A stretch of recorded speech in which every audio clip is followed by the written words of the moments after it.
Zullen we die pakken? Ja, kom ja.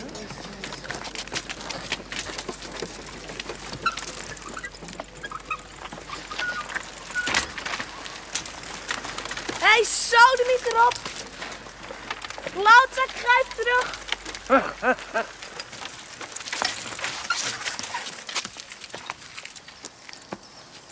Geef die pet hier. Wat moeten jullie hier? Dit is onze wijk. Wat jij dat het aan? Jullie zijn asocialen. Jullie horen hier niet. Geef hier die pet. Hé, niet zo brutaal, hè, kleintje. Wat denk je nou, jochie?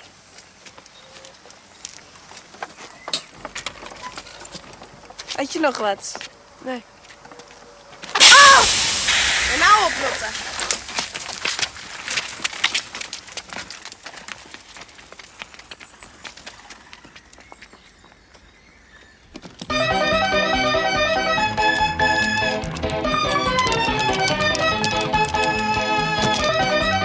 Hey ho, this is Kane Carnifex and this is my PvP week in Brave Standing.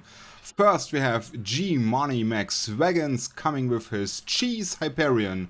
G Money Max Wagons is known for the Bellicose videos, but he also brings the dual, triple, rep, Hyperion, whatever. If you want to fight something with active reps and probably plasters, then you go Noids and Tracking Disruption. What you see here is already a certain amount of people inside the ESS fighting him. You see smart bombs going up from G-Money to kill drones. But with the curse landing on crit and the other people noiting him, there is no much cap injection he can do. There's a web coming out from him, but that's way too late, and here you see his tank dying out, and that's the end of an Hyperion inside the ESS.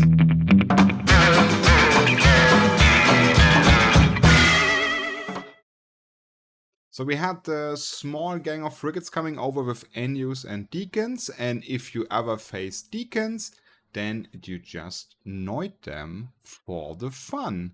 So what's happening here is the following. The deacons are already 40 kilometers, 50 kilometers off, so they are way out of the wrapping range.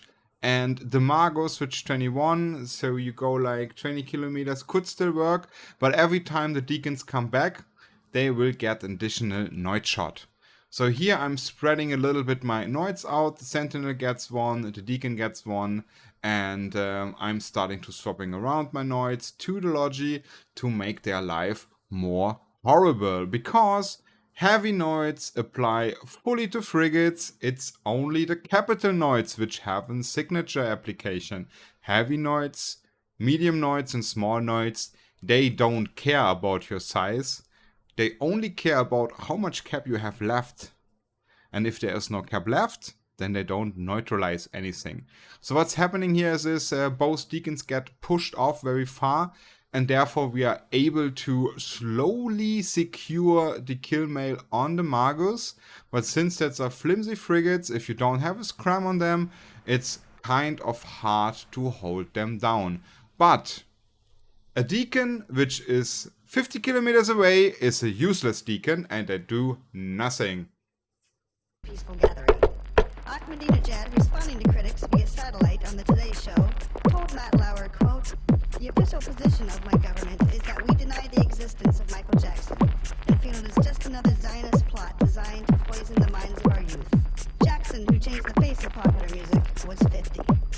In financial news, the Fed announced today that in addition to lowering the prime rate yet again, it will begin purchasing and burning all U.S. foreclosed property. Yeah, is this the party? The bank's chairman, Ben Bernanke, says will stimulate the economy by encouraging new construction, increasing money supply with new loans. And coming up after the break, Dr. Mark has a 10 If I can push you in one direction with your kiting, you have zero transversal. So therefore, if I'm sitting there with my Naga and I try to transmatch the Drogur, the Karis and stuff like that, that's a hard time for me, because you are small, flimsy and hard to track. But once you turn into one direction and you keep focusing on other stuff on the crit which is appearing, then you start making mistakes. In special, if there's people landing on top of you. Here, we're not looking for the Trogor. Here, we're looking for the Ortrus. Because the Ortrus is doing some mistakes, which is because somebody combat dropped them down. And once you get combat drop down and you're not pre-aligned to something, you have a certain amount of time until you warp out. You see that here the Trogor gives a last ring of boost for the Ortrus with so they increase their speed. So you see the Ortrus goes like 4k. He starts smelling the fish, but if you MVD and you get further out of my range, then I have easier ways to track you. And in this moment, you see that there's coming a group of, Vapor on the Ortrus. And you see that, wait, there is the warp disruption attempts on the Ortrus. So only a point. He still can micro warp dive out. He is going 151k and probably there was the scramble. And with the scramble, this fight is over. So I can freely shoot on the Ortrus, dying. And also doing top damage, because I'm a sniper naga. This one is a late snippet insight, so we have a wild Odysseus on the gate with a small gang group. And the Odysseus already in deep structure, or it means deep structure, he's in deep armor. And the only thing which is holding the Odysseus is the Loki, because with the standing fleet we have there's nobody which is pushing off the Loki, nobody is jamming it, and therefore we are unable to break it. And what was a wild chaos on both sides turns into a controlled situation of the small gang group here, which they take the overhand here. So we're losing the tackle, or what means we're losing the tackle? We have the tackle on the Odysseus, but we don't have enough DPS to break the Odysseus under the reps of the Loki. And people are not shooting the Loki, not putting ECC drones on it. You see there's coming like one set of EC drones from myself on the Loki, but that's not enough. You need more. And from there, this roll situation cycles into the direction which we are losing. Because it's the usual stuff. The group with the Logi wins. If you don't have Logi, you need a massive amount of local tank. My Phantasm has a kind of a local tank on it, but I will show you in a second what happens if the local tank is not enough, because a Logi, or a Logi, how you call it, reps way more than what you can put on a local rep here. And that's what I put on a local rep here, I'm missing on buffer.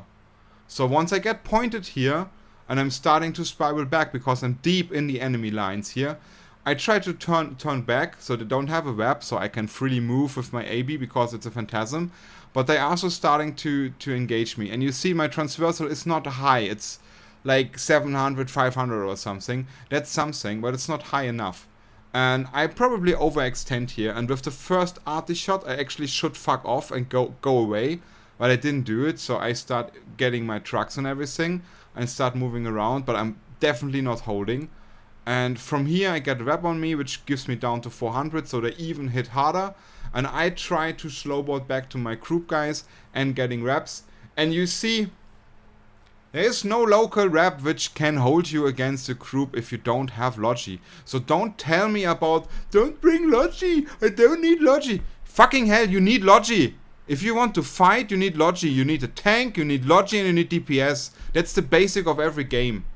Okay, so I try to slowboard back. My Logi is holding me up with my local rep, but it's not much, and I'm deeply in structure. And if I should do any mistake here, like if they get a nice trans up match, which you see that some of these Sleipnirs have a very nice trans match, they will volley me out of that field. And guess what happens here? I will get volleyed. We don't kill anything here, I just die. Easy peasy. Because they have a single Loki Logi, we have some Skites, and our DPS is not hitting at all because people don't know how to shoot with their guns. I'm here in fully like returning mode and try to get off. And no chance. So we're facing in this clip an kitey comp, and we're unable to hold them on gate due to the usual miss of Lachesis, Karis, Hyenas. And we also have a lack of application and tackle, but I don't mind. I have my RT Typhoon here, which just shoot over 200 kilometers. And as you see, I'm looking for like easy transversal targets, and then I just snap them down. And every time you see them going down, like for example the Vetmag, I just deplete the shield, then it's third foot of armor. Next thing is I'm checking out the any, because it could be also a valid target to shoot down, and I'm pot-shotting them one after another to try to see what happens. So here, for example, there's nothing which I can shoot because they're already too far off, like 290s, and I think I'm shooting with plasma or EMP, but it should be plasma. So my plasma range is not far enough. So now we're swapping to Tremor, which goes like 220, 250 kilometers. I mean, it could be a little bit less, but don't care. And we keep pot-shotting them, but they still have the option to just swap off. What you will see in a second is that I always try to get somebody which is low. So for example, the Flycatcher had a moment of which it was very low, but I didn't saw that, so I couldn't shot him. And from here, I'm waiting the cooldown of my micro jump drive to get closer to them, in hope that our small tackle doesn't die. Because if you go into a kitey comp and you don't spiral or something, they will just shot you. There's no chance you can do something. And for me, the fight is like really far off. Like you see 222 kilometers. There is nothing I can do. The next thing I will do is this micro jumping into them to get to close the gap. And with the gap closed, then I can also apply more heavy ammunition. Like for example, here we now swap to plasma. And you will now see that's only 140, and stuff which I shoot here right now will actually take like nice damage.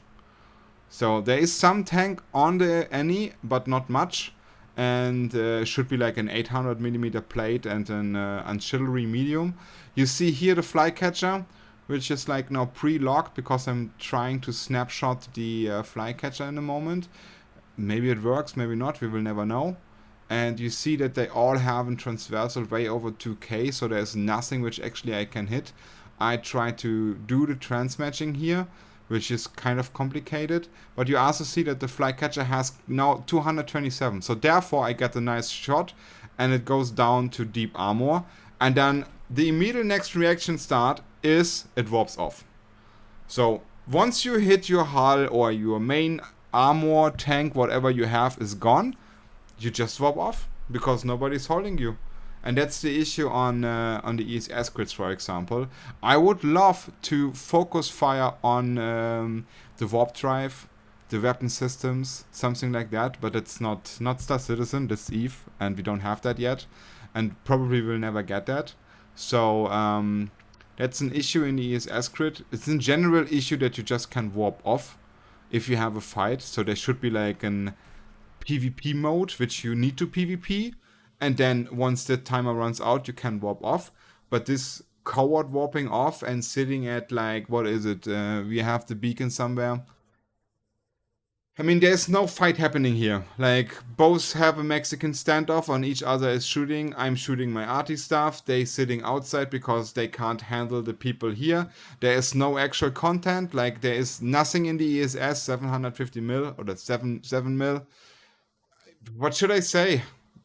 I keep pot-shotting, keep watching the video. You try to transmatch the stuff with the transversal number, that it goes low. Then you try to be within the range of your ammunition, and then you just pot-shot them. Have fun. I like German sparkle party. Very German sparkle party. German sparkle party. Do you like to party? Yes, I like to party. Do you like to dance? Yes, I wore my party pants. Party pants.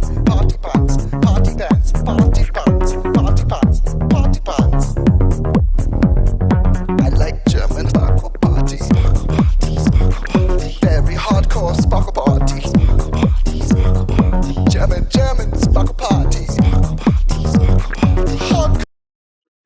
in this one here, we're fighting Enyos.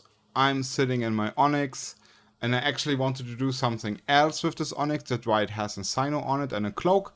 And yeah, I couldn't do that, so I just cram all the Enyos and disable their MVD, so they need to stick with their target. And we just shred to them one by one. What I would love in this video would be that people focus firing and not shoot everyone by their own, because then they would die faster. But again, that's standing fleet. They do what they want. There is no focus firing. And after a certain amount of time, everybody dies. They could be dying faster, but focus firing is hard.